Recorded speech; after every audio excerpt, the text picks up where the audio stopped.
Hey, Coach, how did the team respond after coming home from Waco and going into practice? They've been good all year. Obviously, there's disappointment, there's frustration. But I thought today we had a really good practice. We had 11 o'clock start.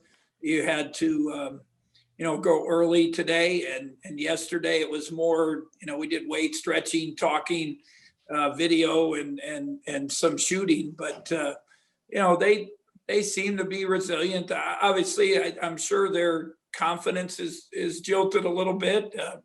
The thing we've just emphasized is we have to guard somebody. We have to give ourselves a chance. We have some struggles on offense. It's a fact. But we have to give ourselves a chance by defending and keeping that score down for our opponents so that we have a chance to get a close game and find a way to win. This season, the Big 12 is obnoxiously good. I mean, it's just so good. Is it kind of a relief to step out of conference and see someone different? Well, a little bit. I wouldn't want to see Baylor again, that's for sure. But it still adds to the grind of this season and the conference season. I think our coaches, I don't know if any of them would, if they had to vote, would vote to play this in January ever again. But it is part of it. Hopefully, it's a good thing for the Big 12. We've had pretty good success. The SEC has definitely improved from when we started it and made it very, very competitive.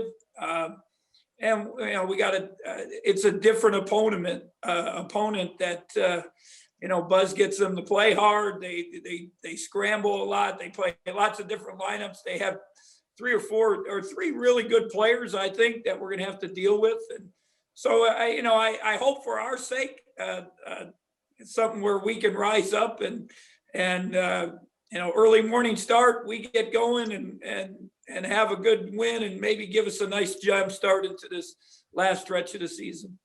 And one piece of housekeeping is the Big 12 decided not to reschedule the Iowa State game, or where are we at with that? I think they're waiting to see, obviously we have a week at the end where we can get some games in. I think they're waiting to see how many other, games are canceled. I know they started redoing some of them. I was hoping ours against Iowa State would have been jammed in there, but I think it was based on how many Iowa State had, and hopefully we'll have that chance that last week because there is no games there. So if that window's open, I hope that we have that opportunity to play them. Any chance they won't reschedule it because it really doesn't impact the top of the league, the NCAA bids, those type of things? Not to my understanding. One of the biggest things is to get our number of games for commitment for ESPN, and that's a big factor because obviously money's an important issue for every program in the country and every program in the Big 12, including ours. So every game adds to the pool and meeting the number of games that the league is required by ESPN. Okay, thanks, Coach.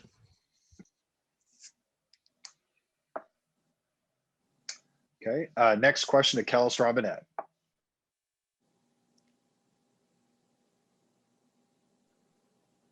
There we go. Having trouble unmuting for some reason.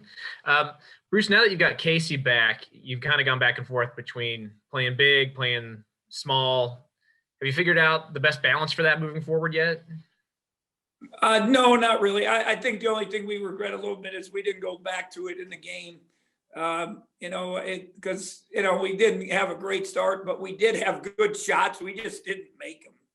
And if you make two of those, Casey and Davion both make a layup, Mike's got a wide open three, the game at that point is a lot different. So I think we just, once they got on that run and got in transition, we were worried about transition so much and those guys getting back, but it was probably more the other guys when we went smaller, that we had more issues with that. So we'll definitely use it again, and because they both are, we got it, but we have to throw them the ball more. Early in the game, we designated it. We got it to them. They didn't finish, but we have to get them the ball more because we struggle scoring. I mean, we haven't shot it well. And we're just trying to convince our guys if we get it inside that maybe that will help us ease the pressure on a perimeter play. And then if they start packing it in, maybe we'll get a little better shot. So I think that with the defensive part is something that, we've really tried to talk about and emphasize here. I liked your previous reference to throwing it inside to comparing it to running the ball in football. But when you do that, do you think that gives you more control over what's happening just throughout the game? I hope so. Because turnovers have been a problem. It's especially as of late. It was a problem early, and then we kind of seemed like we had it a little bit under control, and then now it's a problem again here.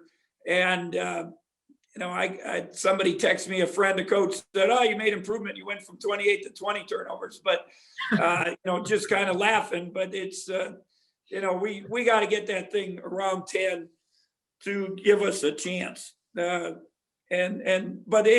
we do need more control of the game, and I hope if we can be a little more patient, get it inside, and then guard it, and that'll help us with transition defense. It's been another area we've really struggled with, getting back, and it's something we probably, again, I talked before, we didn't have that time in the early practice where that became a major emphasis. When I do clinics, I always talk about one of the most important things early in your early practices are the transition defense. And we just, we aren't where we need to be on that part either. And I know Ben can't do too much right now with his foot. I mean, who's running the workouts in the gym? Is he just supervising, or what's going on there? Well, he had surgery on yesterday, or Wednesday. I think it was Wednesday. It was Wednesday, day of the game, right? And yesterday was laid up because it was late in the day. They really want him to keep it elevated, and I'm sure he'll be at the game tomorrow. He's not going to be able to do much. AJ from the women's staff helped with weights yesterday, and then our other coaches just got to kind of pitch in. I think by Sunday, when we get back in the weight room, Ben will be back in there, but we're all going to have to help him because obviously he can't move weights or get things where they need to. So we're all going to have to chip in.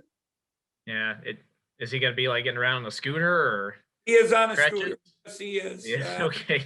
His young sons probably think it's funny, but it's not going to be the best. Like today he had to get tested, and it's just a hard thing to get from one building to the next and get up and down elevators. And so I feel for him and his family that he has to endure this. All right. Thanks, Bruce. Thank you. Next question of Michael Goins. Yeah, Bruce, in the big picture, what has been Casey Iziaga's progress? Well, I think one of the things I talked to somebody the other day. I told them I talked with Tom Izzo, and they didn't play for because of COVID for 3 weeks, and then they came back last night and they scored 37 points. And I think Tom Izzo's, if not one of the elite coaches, not one of the best in college basketball history, he's up there.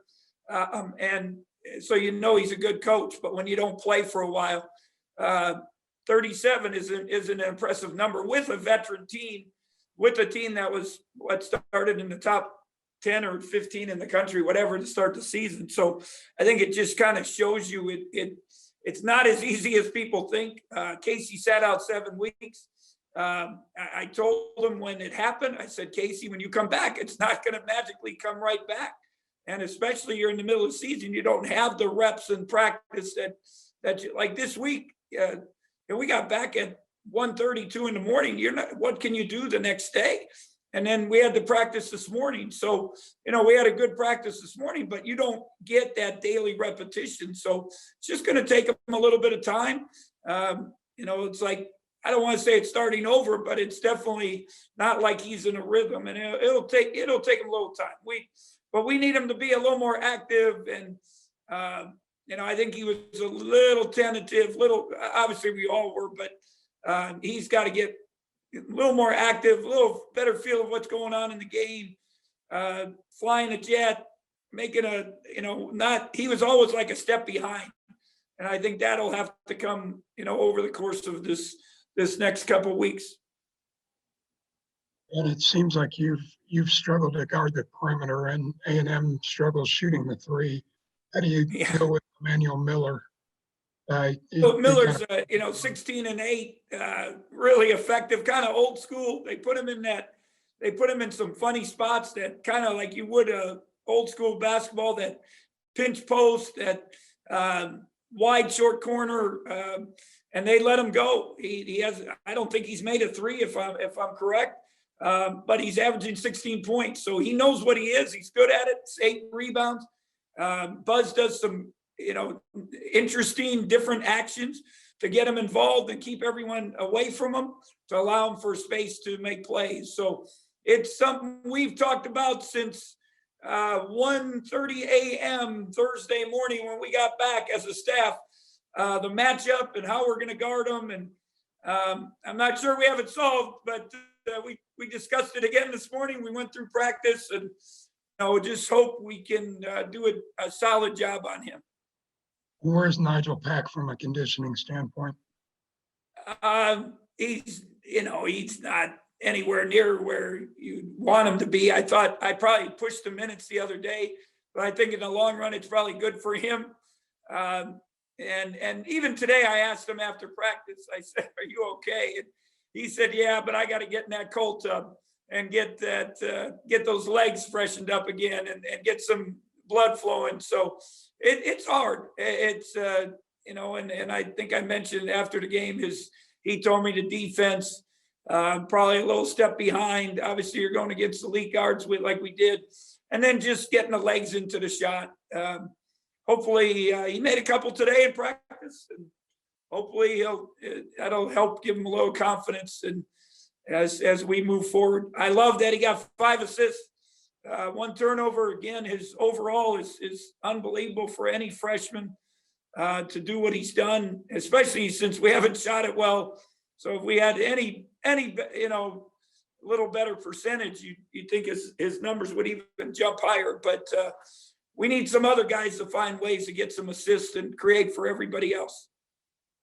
This one seems to be kind of an emotional player. Do you want him to be on an even keel, or are you okay with him kind of showing those emotions and being that much of a emotion on your sleeve kind of guy? I think that's got to be one thing he has to make improvement with, and I think it affects him. I've talked to him over the last week. Obviously, he's frustrated, disappointed. He struggled making shots and doing some of the things he thought he had made improvement on, and I know he's improved at it, but it's just doing it in the game's a whole different thing. And he can't, I keep telling him he can't let that take away from what he does do well. And he can really help us if he just plays his butt off and rebounds and does all the things and let the game come to him. He still ends up getting double doubles, but so it's something with it's something we've addressed, something I actually talked with him last night. He was on the radio show, and talked to him after, texted him a couple times, just trying to get him to understand that maturity level of keeping that even keel, and not getting him, developing some emotional toughness so you can make the next play and do what we practice and what we do every day, and not let your emotions get the best of you. Thanks, Bruce.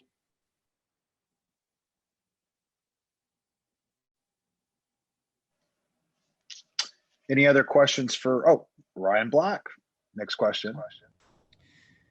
Hey, Bruce, given that this is, Bud's in the middle of year 2 there at A&M. How close have you seen that he's got them to play in the kind of concepts he would have had at Marquette or Virginia Tech? Well, I think he trying to create a culture. I know that's one of his big things, and getting them to play hard. We put up a little video the other day, almost chaos, and we were like, what are they in? It's a little different, scrambles, presses, half court zones, switching. So I think that's his big thing. Getting guys that want to be there and play at the intensity he loves to play at and believes in, and he's gotten his teams to do in the past. It's key to get. And I don't know their program well enough, and just kind of watched a couple games early when they played, and then obviously now watch them. But a key is getting the leader, the guy that buys in. Obviously, it was pretty fortunate, like a Jimmy Butler and some of those guys, when he had great success, and and that's the kind of guy he loves, and that he's had success with, and helps drive his culture that he wants to bring to the table.